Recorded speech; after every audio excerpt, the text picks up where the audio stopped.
Bom, pessoal, então como eu disse para vocês, eu fiz a revisão de direito digital na outra sala. Como eu estou fazendo agora, eu gravei a tela e gravei minha voz. Vou disponibilizar mais tarde no grupo para vocês. Nessa sala eu vou fazer a revisão de direito internacional. Estou gravando e vou disponibilizar para outra sala, para todo mundo ter acesso à revisão. A ideia é que com a revisão vocês tenham condições de fazer a prova com tranquilidade. Então, se tiverem dúvidas e tal, pode perguntar, ok? Eu vou passar os slides aí.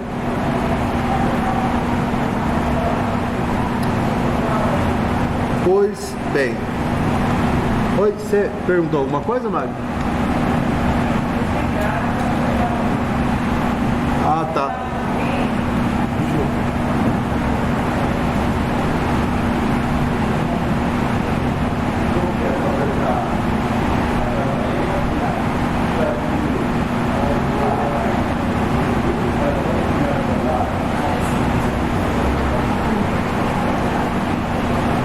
Melhorou. Pois bem, então vamos lá.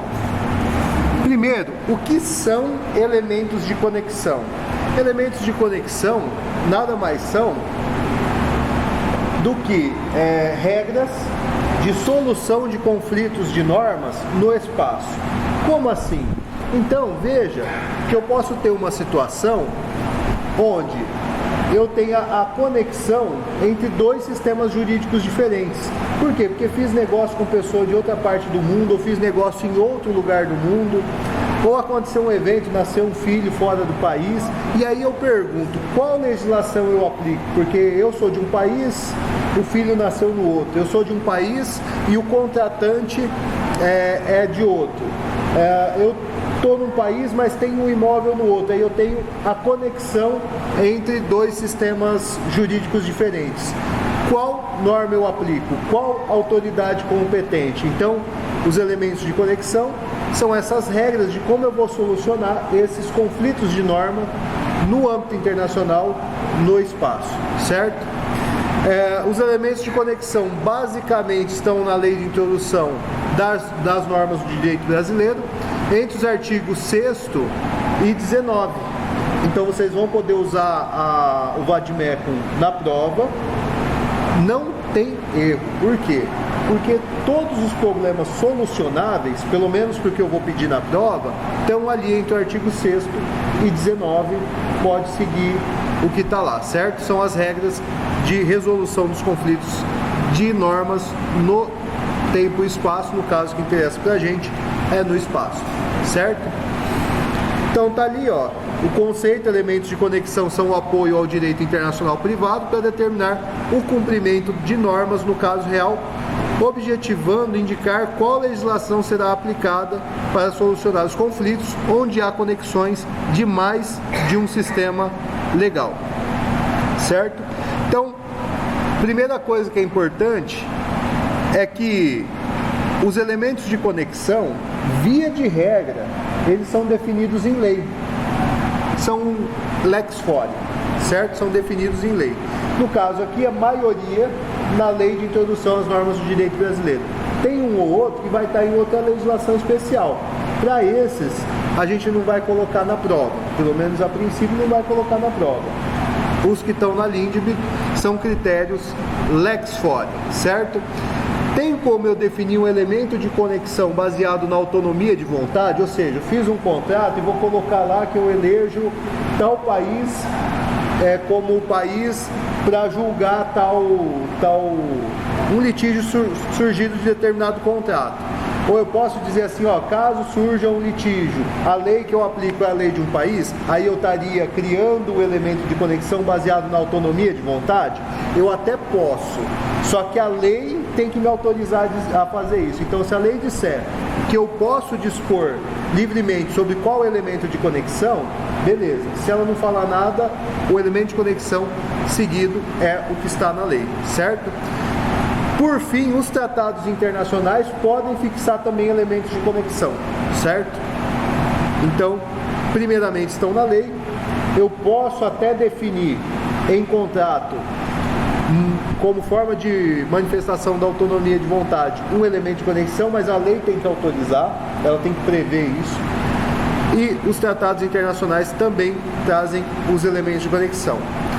A gente tem basicamente 3 classes de elementos de conexão. Os elementos de conexões pessoais, os reais e os conducistas. Na prova só vão cair os 2 primeiros. Vocês fizeram um trabalho com o Edgar sobre os conducistas, então vocês sabem o que são elementos de conexão conducistas. São aqueles quando eu estou falando de obrigações, de direito obrigacional e contratual. Só que como eu não expliquei, eu não dei aula disso, eu não vou cobrar. Vou cobrar só os pessoais e os reais. Tá certo? Então, são eles que a gente vai revisar hoje. Falando de elementos de conexão, de conexões pessoais, eles são referentes às relações que envolvem o Estado, capacidade e direitos de família, certo? Só que eles estão lá no artigo 7º da LINDB, que a gente usou muito para resolver os problemas, certo? Lembrando que o estado de uma pessoa não é o estado onde ela reside, o país onde ela reside, ou a unidade da federação que ela reside. O estado da pessoa são aqueles dados que individualizam a pessoa. Sabe quando você qualifica a pessoa? Que você diz que ela é brasileira, casada, profissão e tudo mais? Então, tudo que tem a ver com o estado da pessoa nesse sentido são elementos de conexões pessoais. A capacidade da pessoa é aquela que diz se existe legitimidade ou ilegitimidade para a pessoa exercer direitos e contrair obrigações. É aquele que a gente estuda lá no Direito Civil 1, que diz se a pessoa ela é absolutamente incapaz, relativamente incapaz ou se ela é plenamente capaz. Então, elementos de conexão quanto à capacidade são elementos de conexões pessoais. Lembra que em alguns exercícios a gente falava assim, o cara é escocês, assinou um contrato aqui, mas aqui ele é menor, só que lá ele é maior. Eu estou falando da capacidade dele. Qual lei que vai dizer se ele é menor ou maior? Aqui que está sendo celebrado o contrato ou lá onde ele reside? Então eu tenho um elemento de conexão que resolve esse problema. E é um elemento de conexão pessoal, porque está falando da capacidade da pessoa, certo? A gente tem basicamente 2 elementos de conexão, ou seja, 2 critérios de solução de conflito de normas. Quando eu estou falando da capacidade, do estado da pessoa ou das relações pessoais, que é o lex patria e o lex domicili. Basicamente, isso é intuitivo, o lex patria se aplica à lei da pátria da pessoa, da onde ela é natural. Já o lex domicili é a lei do domicílio. Na regra geral, é a lei do domicílio que é aplicada, porque pode ver que toda vez que você lê na LINDB, falando sobre esses elementos de conexões pessoais, está falando, o local do domicílio. Então, lex domicílio é a regra. Algumas vezes vai ter exceção, colocando o critério do lex patria. Aí eu vou trazer nos slides quais são essas exceções, certo? Então, aí como eu disse, no Brasil a lex domicili é o principal elemento de conexão pessoal. Eu vou abrir aqui no celular a LINDB para a gente acompanhar alguns trechos, porque lembrando, é importante saber onde encontra na LINDB, porque vocês vão poder utilizar ela para resolver a prova. Só um minuto.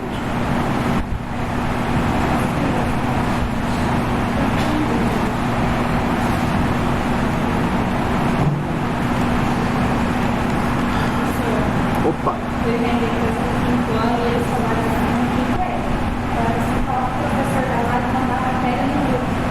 Tá bom, tá todo mundo falando isso em toda a sala. Então tá aí normal. Tá, beleza, vou mandar. Então, artigo 7º diz o seguinte: a lei do país em que domiciliada a pessoa determina as regras sobre começo e o fim da personalidade, o nome, a capacidade e os direitos de família. Perceberam? Começo e fim da personalidade, nome, capacidade e direitos de família. Eu estou falando de elementos de conexões pessoais. E o que diz aqui? Que é a lei do país em que domiciliada a pessoa, ou seja, o critério adotado aí é o lex domicílio.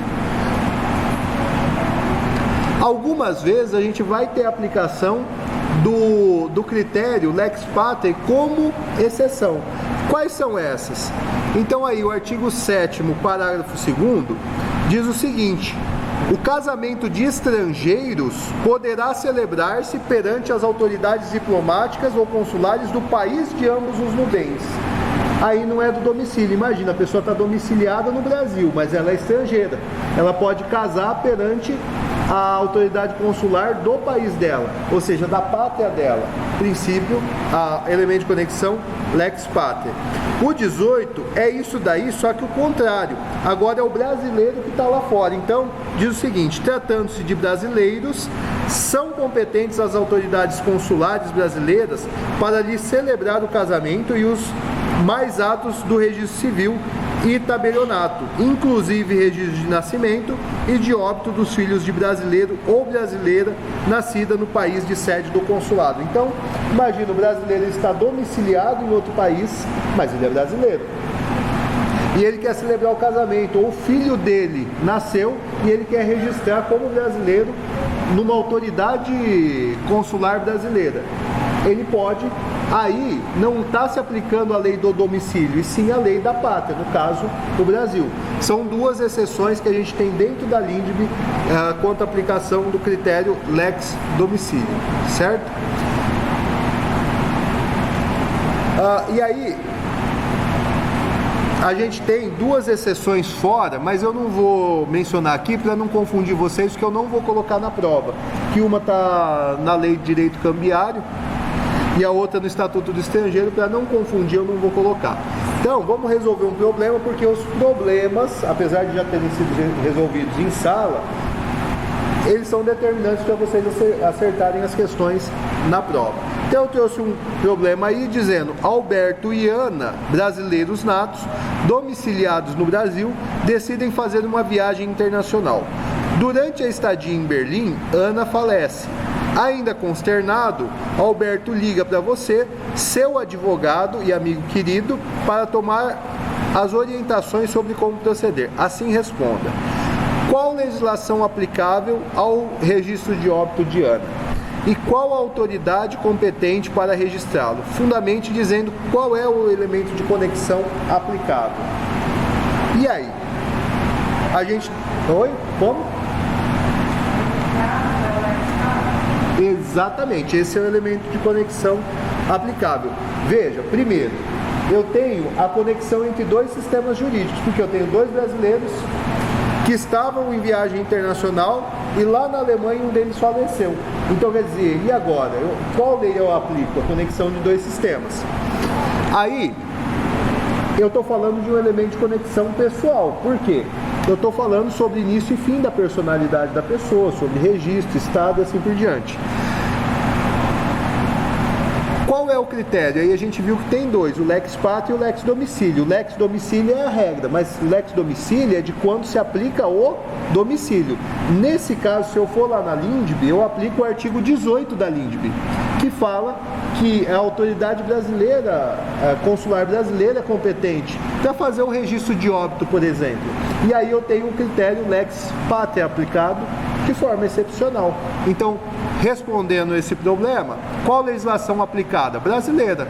Qual autoridade competente para registrar? A autoridade consular brasileira naquele país, na Alemanha.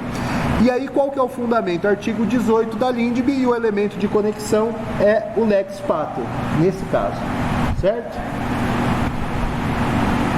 Não precisa decorar a palavra em latim, porque isso daí não tem valia nenhuma na prática profissional de vocês. Se colocar assim, ó, o critério, o elemento de conexão é a lei da pátria, para mim tá valendo a mesma coisa, beleza? Não tem nada mais cafona do que o advogado que insiste no latim no peticionamento, né?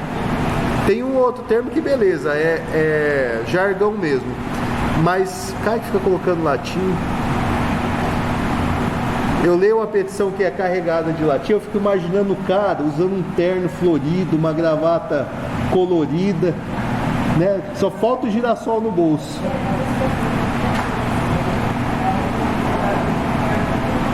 Então, avançando aí, vamos para a segunda aula.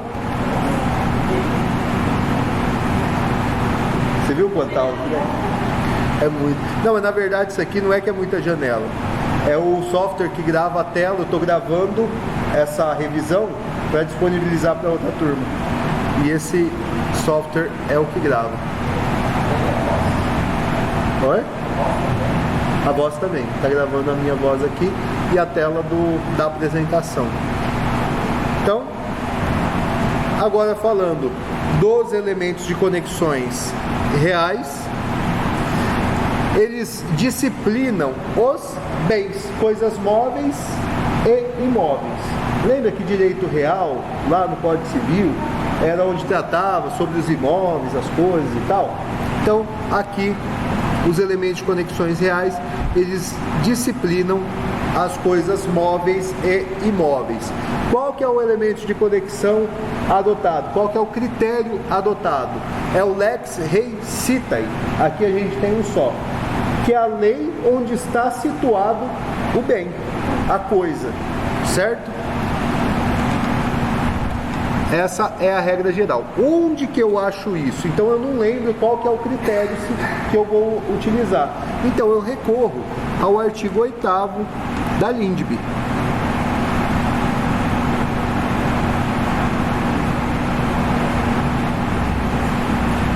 Deixa eu localizar aqui.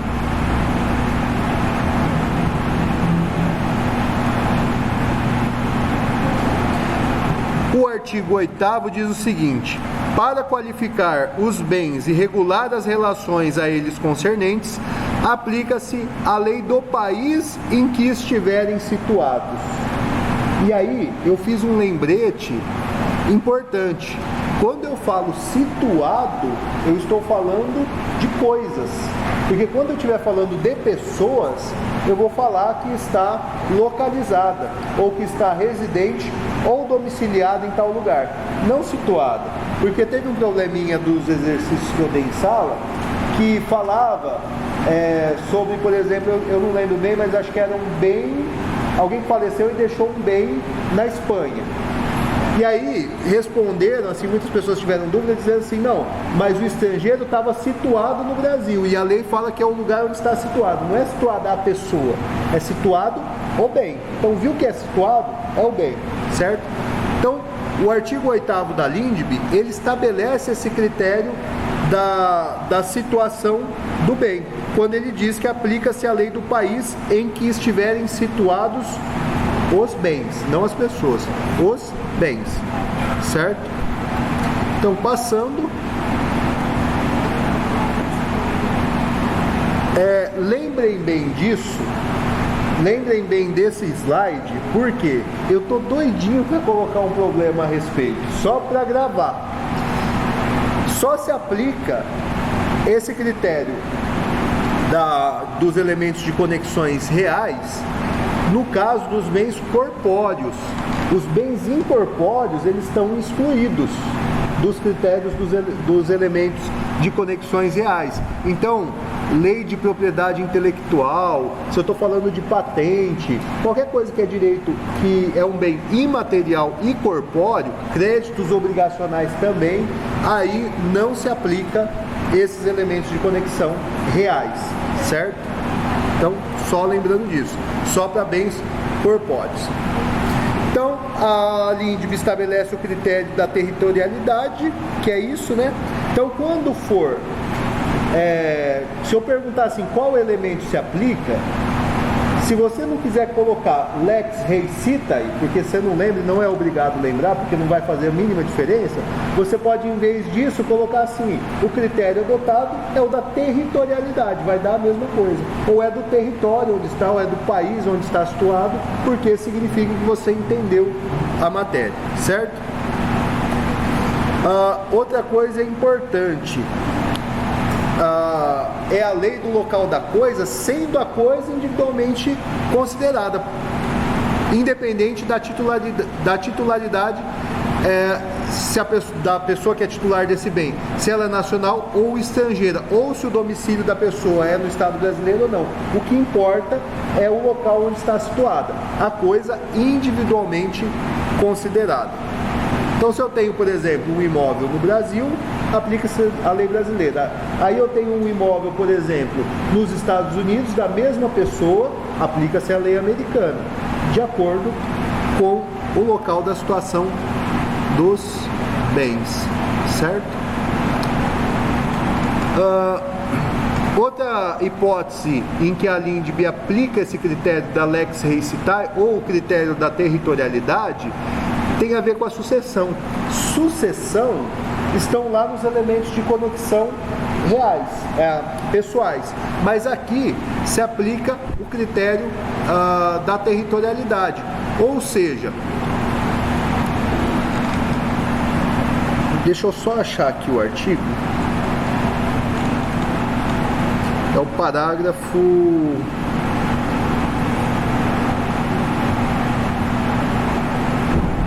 só um minuto.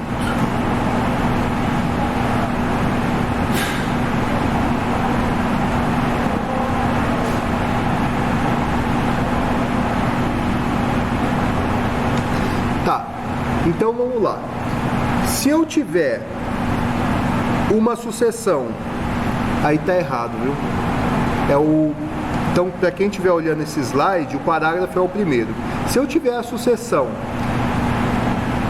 de um estrangeiro que tiver bens no Brasil, que vai ser feita essa sucessão em favor de um herdeiro brasileiro, eu não vou aplicar aquela regra de que é a do domicílio do defunto. Se a lei brasileira for mais favorável, eu vou aplicar a lei de situação do imóvel, do patrimônio, aliás, do bem. Eu vou aplicar a lei brasileira. Então, lembrando, na sucessão, a gente viu isso lá nos elementos de conexão pessoais, eu aplico a lei do último domicílio do defunto, certo? Só que, se tiver bens no Brasil e tiver herdeiros no Brasil, eu vou primeiro olhar se a lei brasileira de repente não é mais favorável do que a lei do país do defunto. E se ela for mais favorável, aplica-se o critério da lex rei citae. Aí eu aplico a lei brasileira. Eu vou ler o parágrafo primeiro. Então, só lendo o caput aí do 10, só para entender o contexto. A sucessão por morte ou por ausência obedece à lei do país em que domiciliado o defunto, ou seja, critério lex domicílio, certo? Aí eu vou para o parágrafo primeiro, diz assim: a sucessão de bens de estrangeiros situados no país, aí olha aí que eu quero que vocês entendam, não é o estrangeiro que está situado no Brasil, é o imóvel que está situado no Brasil. Então a sucessão de bens de estrangeiros situados no país será regulada pela lei brasileira em benefício do cônjuge ou dos filhos brasileiros ou a quem os represente, sempre que não lhe seja mais favorável a lei pessoal do decujus. Então, se a lei brasileira é mais favorável, aplica-se ela, certo? Então, essa é uma exceção muito importante quando a gente falar de sucessão. Aí, na sucessão, eu tenho a questão dos bens. Bens são regulados pela lex rei citae. Só que na sucessão a gente tem o critério da pessoalidade e aí a gente tem a aplicação da lei da lex domicílio. A exceção é quando eu tenho os bens no Brasil e herdeiros brasileiros, certo? Outra exceção importante: se eu tiver bens compondo uma universalidade, não se aplica essa regra do artigo 8º, certo? O que seria bens compondo uma universalidade? Então, por exemplo, imagina que eu tenho uma herança. Lembre-se que antes do inventário terminar, antes da partilha, a herança, eu tenho todos os bens como um único bem imóvel. Então o dinheiro, os carros, as joias, os imóveis, todos eles compõem uma universalidade de bens, ou seja, se torna um único bem imóvel. Aí eu já não tenho mais o critério da lei rei citae.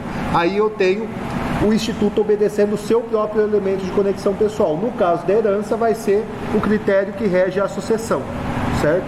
Então, essa regrinha é importante. Quais que são algumas exceções a esse critério, que eu acho que as exceções são importantes lembrar? Navios, aeronaves e trens são coisas, são bens corpóreos. Aí se você vai ver lá a aplicação do elemento de conexão para navios, aeronaves e trens, você vai falar, então é a lei da onde eles estiverem situados. Não. Nesse caso, o critério é o seguinte: o navio se submete à lei do país em que ele está abandeirado, a aeronave aonde ele está matriculado e os trens aonde ele está registrado. Então, não é porque, por exemplo, um navio chinês está no Brasil que ele vai obedecer à lei brasileira, porque ele está situado aqui. No caso dele, se ele está abandeirado na China, é a lei chinesa que vale para ele. Isso daí vocês devem lembrar mais ou menos das aulas de direito civil. No caso de títulos de crédito e valores mobiliários, se aplica a lei do local da emissão, certo? Então, por exemplo, se eu peguei um cheque americano assinado nos Estados Unidos e trouxer ele para o Brasil, quanto a ele se aplica a lei americana, porque ele foi emitido lá. Se eu compro ações da Apple, essas ações foram emitidas na Bolsa de Valores americana. Se aplica a legislação de lá, porque ações são valores mobiliários, certo? Então, quando eu tiver títulos de crédito e valores mobiliários, uma promissória, por exemplo, eu tenho a aplicação do local da emissão e não do local onde está situado. Que eu trouxe o título de crédito para cá não significa que vai se aplicar a lei brasileira, por isso é uma exceção. Quanto à capacidade, eu também tenho uma exceção. Então imagina que eu estou falando sobre um bem, um contrato de compra e venda ou de promessa de compra e venda de um terreno, por exemplo. Aplica-se a lei do Brasil? Aplica-se quanto ao imóvel, mas quanto à capacidade da pessoa, aplica-se a lei, o critério lex domicilio, conforme o artigo 7º. Isso aqui eu estou falando daquele probleminha que eu dei do escocês, que vinha para cá, comprava o terreno, aí eles disputavam lá, porque o escocês era menor aqui, mas era maior lá. Vamos supor que ele tinha 16 anos, 17 anos. É menor aqui e maior lá. Aí o brasileiro falou, opa, esse contrato aqui é nulo. Por quê? Porque ele é menor de idade no Brasil. Aí lá na respostinha vocês colocaram, não, mas para avaliar a capacidade, aplica-se o critério da lex domicilio, conforme o artigo 7º da LINDB. Então, se lá ele é maior, beleza. Mesmo que eu estou discutindo a capacidade para um contrato imobiliário, por exemplo. Certo? Então essa é uma exceção. E aí eu tenho os bens móveis que são trazidos ao Brasil por alguém ou se destinam a transportes para outros lugares, aplica-se também a lei do domicílio do proprietário. Então imagina, soja é um bem corpóreo. Então, se eu for falar de soja, eu penso, é a lei do país onde ela está situada. Certo? Esse é o critério geral. Mas imagina que eu estou transportando essa soja de trem pelos países da costa do Pacífico para eu embarcar lá no Pacífico e despachar para a China, que é mais ou menos a logística que o Mato Grosso do Sul está passando a utilizar. Durante o trânsito por esses países, aplica-se a lei do país do proprietário dessa soja, porque ela está em trânsito. Então, na contramão, um paraguaio, sei lá por que cargas d'água, embarcou uns produtos para exportar através do Brasil. Então eles vão passar para o Brasil para chegar no Porto de Santos, colocar num container e ir embora, sei lá, para a Europa. Durante o trânsito dentro do território brasileiro, aplica-se a lei do domicílio do proprietário. O argentino pegou o carro dele e falou, vou tirar umas férias lá no Boqueirão, em Santos. Aí ele vem com o carro dele. Ele está transitando com o carro dele aqui dentro. O carro é um bem e é corpóreo. Então, a regra geral é que se aplicaria a lei onde ele está situado. Ele está no momento situado no Brasil. Mas essa exceção diz que não. Aplica-se a lei do domicílio do proprietário. Então, é uma clara exceção ao critério da territorialidade. Vou ler esse parágrafo 1º do artigo 8º, porque ele é importante para a prova. Então, o artigo 8º, no caput, ele já fala que é o local, é o critério da territorialidade, é o local onde está situado o imóvel. Aliás, os bens. No parágrafo 1º, ele diz o seguinte: aplicar-se-á a lei do país em que for domiciliado o proprietário quanto aos bens móveis que ele trouxer ou se destinarem a transportes para outros lugares. Então é essa exceção que eu trouxe aí. Quanto ao penhor também é aplicada a lei do domicílio da pessoa que tiver com a posse da coisa empenhada. Então, vamos pensar um pouco. Primeiro, eu posso ter penhor de coisa imóvel? Vou lembrar, isso é uma coisa para lembrar bem claro, porque é pegadinha de concurso. Penhor é só de coisa móvel, só de coisa móvel. No bem imóvel tem a penhora. Eu estou falando isso porque os concursos, inclusive a prova da OAB, sabendo que se confunde, eles colocam lá penhor de coisa imóvel. Não existe, é só de coisa móvel. Então, o que é o penhor? Vamos lembrar da Caixa Econômica Federal. Você vai lá, leva R$5.000 em joias, entrega como garantia na Caixa e pega R$200 emprestado em dinheiro e deixa lá 5.000 em joias na Caixa Econômica Federal. Isso é o penhor. Imagina que eu vou dar em penhor algumas joias que eu tenho para um argentino, para eu pegar uns pesos emprestados lá. Aí eu entrego lá para o argentino. Aliás, eu posso até entregar aqui, mas ele é argentino e é domiciliado na Argentina. Essas joias passam a se reger pela lei da Argentina, porque é o domicílio da pessoa que está com a posse da coisa empenhada. Essa regra está no parágrafo 2º do artigo 8º.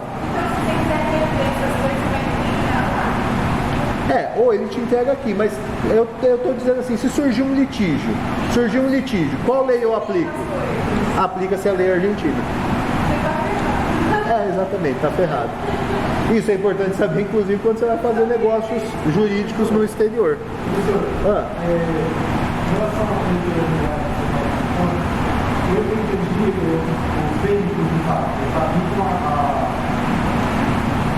a lei do país de origem, tipo o Brasil, se tiver nomeado navio, a lei do Isso. O carro é então, o carro ele é diferente, porque veja só, vai aplicar o critério lex domicili se ele estiver transitando pelo território nacional, ele está de passagem pelo território nacional. Agora, imagina que eu compre um carro de um argentino. Não dá, a lei não permite, mas imagina que eu compro um carro de um argentino e ele vem para cá. Aí ele não está mais transitoriamente aqui. Aí aplica-se a lei do país em que ele está situado. Entendeu? Por exemplo, a coisa de troca, mas é que eu estou falando, eu viajo para a América Latina. Depois é bicicleta. Cabe a mesma coisa, porque ela é um bem que está transitando pelo país. Até um patinete. Porque se refere a bens que estão transitando, estão transitoriamente, né? Então, se está em trânsito, é a lei do domicílio do proprietário. Agora, se ficar ali em definitivo, aí aplica-se a lei do local da situação. O critério é esse, é saber se está em trânsito ou não, né? Então, que é mais ou menos a mesma regra dos navios, trens e aeronaves, porque elas estão em trânsito. Não faz sentido eu aplicar a lei do local onde elas estão situadas, porque elas não estão situadas, elas estão em trânsito, certo? Esse é o critério. Outra exceção é no caso da sucessão por morte ou ausência, que obedece, conforme o caput do artigo 10º que a gente leu aqui, obedece à lei do país em que está domiciliado o defunto. Você vai tratar na sucessão de bens, mas você não vai usar a lei do local em que o bem está situado, você vai usar a lei do último domicílio do defunto, porque aí você está tratando de um critério, de um elemento de conexão pessoal, que é a sucessão, certo? Então, sucessão, você não vai focar no bem, você vai focar na sucessão, e na sucessão é a lei do domicílio do defunto. E onde está isso? Caput do artigo 10. Ficou claro? Morreu a pessoa, onde que ela mora? Onde é o último domicílio dela? Na Espanha. Então aplica-se a lei espanhola. Sempre? Não, nem sempre.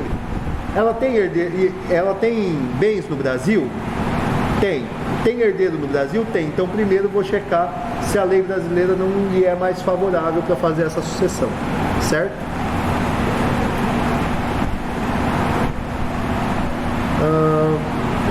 Opa, claro.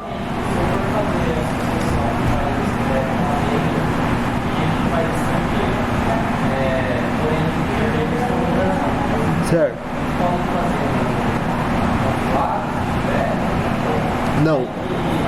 Não, nesse caso não é no consulado. O consulado seria só para registros referentes à pessoa natural. Então, casamento, divórcio, nascimento, morte, esse tipo de coisa. Não as... Oi? Sim, mas aí a rogatória é uma forma de comunicação judicial. Então, por exemplo, você vai iniciar a sucessão, imagina aplicando-se a lei brasileira. Toda vez que precisar falar com a justiça espanhola, vai se emitir uma carta rogatória, entendeu? Por exemplo, o defunto é espanhol e tem um bem no Brasil, só que não tem herdeiro brasileiro. Então aplica-se que lei? A lei do domicílio do defunto. Aí a lei espanhola fala que a sucessão é aberta lá, dessa forma e tal. Aí você começa a sucessão lá.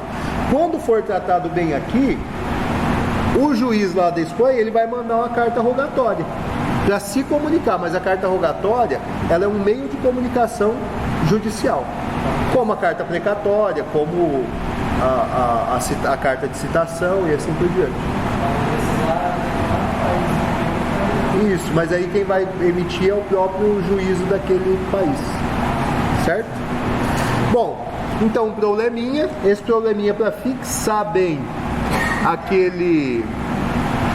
tanto a questão da capacidade, que era uma exceção que eu coloquei aqui, quanto a questão da sucessão, que era outra exceção que eu vi no rosto de vocês, que ficou bastante confuso. Então a gente vai trabalhar essas exceções nesse problema.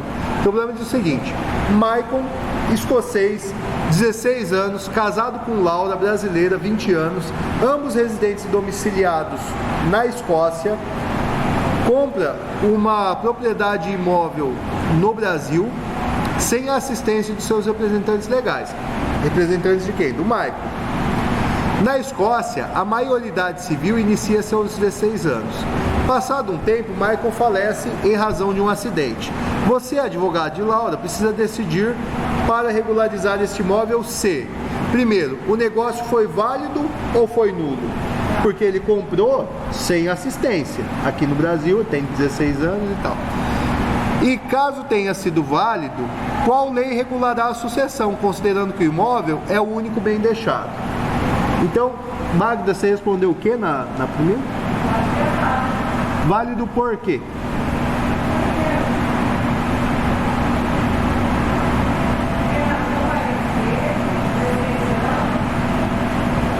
Sim.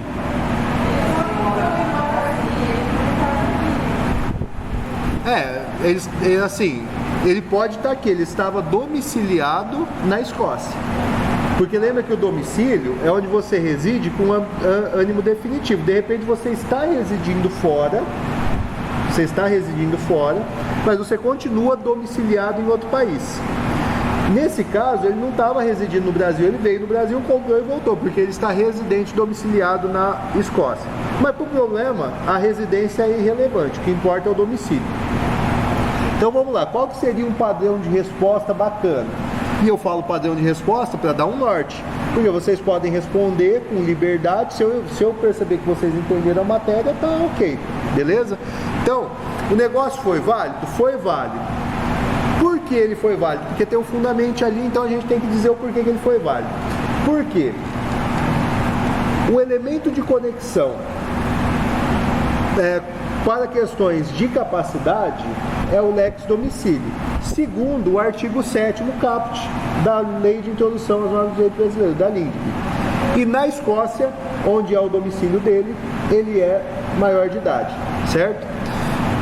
Agora, qual lei regulará a sucessão? Como que você responde? Você responde assim, olha, segundo o artigo 10º, parágrafo 1º da LINDB, como existe um imóvel no Brasil e um herdeiro brasileiro, primeiro verifica-se se a lei brasileira não é mais favorável.